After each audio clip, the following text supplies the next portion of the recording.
Buenas noches. Hoy vamos a seguir avanzando en lo relativo al sector real en esta parte número 4, donde vamos a ver la producción de la plusvalía y otros aspectos. Antes de iniciar, quiero comentarles que la forma del desarrollo que ha tenido el gobierno actual es tratar de arrancarle parte de la riqueza a los capitalistas para brindárselos al pueblo. Sin embargo, todavía existen muchas trabas y resistencias de la clase dorada del gobierno, de los medios de comunicación y otras que no permiten esa mejor distribución de la riqueza. Iniciamos con el tema de la producción de la plusvalía. Al comprar la fuerza de trabajo del obrero y pagarla por su valor, el capitalista adquiere como cualquier otro comprador el derecho a consumir o usar la mercancía comprada. La cantidad de trabajo que sirve de límite hacia el valor de la fuerza de trabajo del obrero no limita ni mucho menos la cantidad de trabajo que su fuerza de trabajo puede ejecutar. Para ejemplificar, suponemos que se cumple lo dispuesto en la Ley Federal del Trabajo de que la jornada laboral es de 8 horas diarias y que el obrero con 4 horas de la jornada son necesarias para reponer su salario de 140 pesos al día. O el valor de su fuerza de trabajo, el obrero tendrá que trabajar otras 4 horas que Carlos Marx llama horas de plus trabajo, y este plus trabajo se traducirá en una plusvalía y en un plusproducto. La cuota de plusvalía dependerá, si las demás circunstancias permanecen invariables, de la proporción existente entre las partes de la jornada de trabajo necesaria para reproducir el valor de la fuerza de trabajo y el tiempo suplementario o plustrabajo destinado al capitalista. Dependerá, por tanto, de la proporción en que la jornada de trabajo se prolongue más allá del tiempo durante el cual el obrero con su trabajo se limita a reproducir el valor de la fuerza de trabajo o a reponer su salario. Seguimos con otro subtema, que es el valor del trabajo. Este valor no es más que el de la fuerza de trabajo medido por los valores de las mercancías necesarias para su manutención, canasta básica. Pero como el obrero solo cobra su salario después de realizar su trabajo y como además sabe lo que entrega realmente al capitalista es su trabajo necesariamente, se imagina que el valor a precio de su fuerza de trabajo es el precio valor de su trabajo mismo. Si el precio de la fuerza de trabajo son 140 pesos en los que se materializan 4 horas de trabajo y se trabaja 8 horas, forzosamente tiene que representarse esos 140 pesos como el valor o precio de 8 horas de trabajo, aunque estas 8 horas de trabajo representan un valor de 140 pesos. Esto, dice Marx, nos lleva a dos conclusiones. La primera es que el valor o precio de la fuerza de trabajo reviste la apariencia del precio o valor del trabajo mismo, aunque en rigor las expresiones valor y precio del trabajo carecen de sentido. Y la segunda, aunque solo se paga una parte del trabajo diario del obrero, mientras que la otra parte queda sin retribuir, y aunque este trabajo no retribuido o plus trabajo es precisamente el fondo del que sale la plusvalía o ganancia, parece como si todo el trabajo fuese trabajo retribuido. Pero en realidad tanto da que una persona trabaje 3 días de la semana para sí en su propia tierra o otros 3 días gratis en la ciudad de su señor, como que trabaje todos los días en la fábrica o en el taller, 4 horas para sí y 4 para su patrón, aunque en este caso la parte del trabajo pagado y la del trabajo no retribuido aparezca inseparablemente confundidas y el carácter de toda la transacción se disfrace completamente con la interposición de un contrato y el pago abonado al final de la semana. Por cierto, en nuestro país cerca del 40% de los trabajadores se encuentran sin contrato, lo que hace más fácil la explotación así como la manipulación sobre los salarios y prestaciones. Pasemos a otro subtema. ¿Se obtienen ganancias vendiendo una mercancía por su valor? Partimos nuevamente de que el valor de una mercancía se determina por la cantidad total del trabajo que encierra. Una parte de esta cantidad de trabajo se materializa en un valor por el que se abonó un equivalente en forma de salario. Otra parte se materializa en un valor por el que no se pagó ningún equivalente. Una parte del trabajo encerrado en la mercancía es trabajo retribuido, otra parte trabajo no retribuido. Cuando el capitalista vende la mercancía por su valor, es decir, como cristalización de la cantidad total de trabajo invertido en ella, tiene necesariamente que venderla con ganancia. Vende no solo lo que le ha costado un equivalente, sino también lo que no le ha costado nada, aunque haya costado el trabajo de su obrero.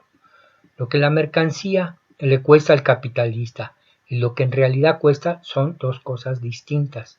El capitalista vendiendo la mercancía por su verdadero valor y no por encima de este es como se obtienen ganancias normales y medias. La especulación, la utilización del capitalista para vender sus mercancías por encima de su valor, ejemplo los cilindros de gas, lo cual hace que el salario real del trabajador se vea reducido y tenga que dejar de comprar otras mercancías para compensar su pérdida del poder adquisitivo del salario, o bien salir a las calles a protestar por el alza del gas. Sin embargo, con la 4T la solución llegó al crear la empresa de Gas Bienestar, en ese caso, que puso un tope a los precios del gas y considerando que el gas se utiliza para la generación de energía eléctrica, de ahí la importancia de la reforma energética para mantener los precios reales de los energéticos, es decir, solo que aumente lo correspondiente a la inflación. Pasaremos a otro subtema, las diversas partes en que se divide la ganancia. Los teóricos orgánicos al servicio del capitalista buscan teorías como el neoliberalismo, conceptos convencionales, libre mercado, competencia y métodos no científicos para encubrir la explotación y engañar a los pueblos. Esto lo replican los entes productores de estadísticas en el mundo como el Banco Mundial, el Fondo Monetario Internacional, la OCDE, la Organización Mundial del Comercio, la Organización Internacional del Trabajo, las organizaciones internacionales del comercio, la CEPAL, la OEA, en el caso de México, instituciones como el INEGI, Banco de México, Hacienda, instituciones de investigaciones privadas y públicas, organizaciones patronales y bancos para manipular la mediación o medición de las variables económicas, sociales, políticas, culturales, ambientales, por lo que aún hay que hacer acercamientos equiparables entre los conceptos burgueses y las categorías marxistas para poder darle un acercamiento de la realidad en que está viviendo el pueblo mexicano. Marx define la plusvalía como aquella parte del valor total de la mercancía en que se materializa el plus trabajo o trabajo no retribuido del obrero. Es lo que él llamó ganancia. Esta ganancia se queda en su totalidad con el empresario capitalista. El monopolio del suelo permite al terrateniente embolsarse una parte de esa plusvalía bajo el nombre de renta del suelo, lo mismo de si el suelo se utiliza para fines agrícolas que si se destina a construir edificios, casas feo y ara, ferrocarriles, contratos con los gobiernos para la Estela de Pur, la nueva Biblioteca México o para otros fines productivos e improductivos cualquiera.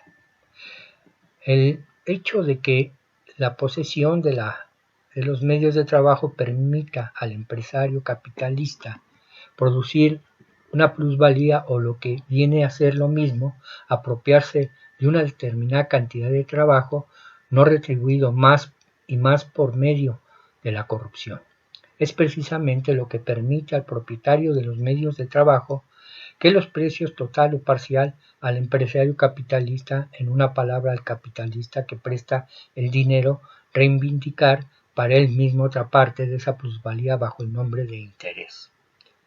Lo que el empresario capitalista con tal solo le queda la llamada ganancia industrial o comercial. La renta del suelo, el interés y la ganancia industrial no son más que otros nombres diversos para expresar las diversas partes de la plusvalía de la mercancía o del trabajo no retribuido que en ella se materializa. Y brotan todas por igual de esa fuente y sólo de ella. No provienen del suelo como tal ni del capital de por sí, mas el suelo y el capital permiten a sus poseedores mantener su parte correspondiente en la plusvalía que el empresario capitalista despoja al obrero. Es el empresario capitalista quien extrae directamente al obrero esta plusvalía, cualquiera que sea la parte que, en último término, pueda reservarse. Por eso, esta relación entre el empresario capitalista y el obrero asalariado es la piedra angular de todo el sistema de trabajo asalariado y de todo el régimen actual de producción. De lo dicho se desprende además otras consecuencias. La parte del valor de la mercancía que representa solamente el valor de las materias primas y de las máquinas, en una palabra, el valor de los medios de producción consumidos, no arroja ningún ingreso, sino que solo repone el capital. Pero aún fuera de esto, es falso que la otra parte del valor de la mercancía, la que forma el ingreso, o puede desembolsarse en salarios, ganancias, renta del suelo e intereses, esté constituida por el valor de los salarios, el valor de la renta del suelo, el valor de la ganancia, etc. Acabamos de decir que la plusvalía que se encierra en el mercado o la parte del valor de esta que se materializa el trabajo no retribuido se descompone a su vez en varias partes que llevan tres nombres distintos: ganancia industrial, intereses y renta del suelo. Pero afirma que su valor se haya integrado o formado por la suma de los valores independientes de estas tres partes integrantes, sería decirlo todo lo contrario de la verdad. La palabra ganancia la utiliza Marx para expresar toda la masa de plusvalía extraída por el capitalista sin atender para nada a la división de esta plusvalía entre las diversas partes interesadas y el término de cuota de ganancia para medir siempre la ganancia por el valor del capital desembolsado en salarios. La ganancia como categoría marxista en el lenguaje convencional de los ideólogos de los capitalistas, estos usan el concepto de excedente de explotación. Si bien este concepto es lo más cercano o equivalente a la ganancia del capitalista, además de que exista otra limitante, dado que el INEGI no separa el excedente de explotación a ganancia del empresario o comerciante, el del interés y el de la renta del suelo, o lo obtenido mediante la economía negra, lo cual hubiera sido muy revelador y aleccionador para conocer cómo se reparten las ganancias o la ganancia los capitalistas. durante el periodo neoliberal en México, así como la descomposición de los grupos y niveles salariales de la clase trabajadora, entre otros aspectos. Pasaremos a otro subtema, denominado, de acuerdo al orden del libro de Marx, la relación general entre ganancia, salarios y precios. Si del valor de una mercancía descontamos la parte destinada a reponer el de las materias primas y otros medios de producción empleados, es decir, si descontamos el valor que representa el trabajo pretérito encerrado en ella, el valor restante se reducirá a la cantidad de trabajo añadido por el obrero últimamente empleado. Como el capitalista y el obrero solo pueden repartirse ese valor, que es limitado, es decir, el valor medido por el trabajo total del obrero, cuanto más perciba el uno, menos obtendrá el otro y viceversa. Si los salarios cambian, cambiarán en sentido opuesto. Las ganancias, como se observa en la gráfica, si los salarios bajan, subirán las ganancias, y si aquellos suben, bajarán estas. Estas variaciones no influyen en el valor de la mercancía, por tanto, una subida general de los salarios determinará una disminución de la cuota general de ganancia, pero no haría cambiar los valores. Sin embargo, aunque los valores de las mercancías que han de regular en última instancia sus precios en el mercado, se hayan determinados exclusivamente por la cantidad total del trabajo plasmado en ellos, y no por la división de esa cantidad de trabajo pagado y trabajo no retribuido. De ahí que no se deduce, ni mucho menos, que los valores de las mercancías suelta o lotes de mercancías fabricadas, por ejemplo, en 8 horas, sean siempre los mismos.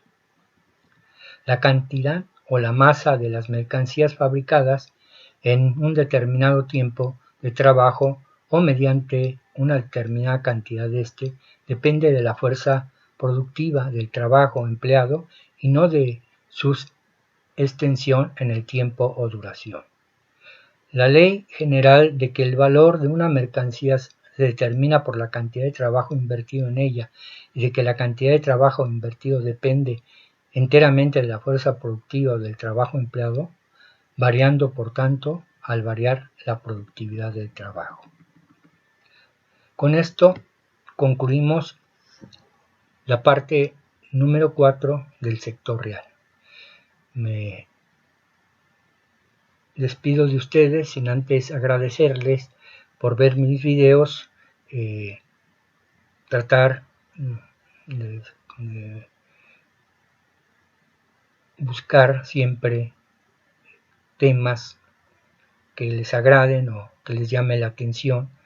Esto lo hago también con la finalidad de dar un orden a los diferentes temas convencionales de la economía, porque es muy amplia y apenas estamos tocando unas partecitas con estos denominados sectores: sector público, sector comercio exterior, sector financiero, monetario y este sector real. Para el próximo video nos dedicaremos y sería la última parte para cerrar con este sector real. Bueno, por otro lado, pues le agradezco a mi nieto y a mi esposa, a ambos. Primero, pues a mi esposa por haber ayudado a que se realicen y se analicen estos textos. Mi nieto en la parte técnica, que ya casi tengo dominada, bueno, que es una muy rudimentaria, pero al fin me ha permitido transmitir ciertas ideas. Por otro lado, las fuentes de información, desafortunadamente, pues me tengo que apegar a la información que presenta el INEGI,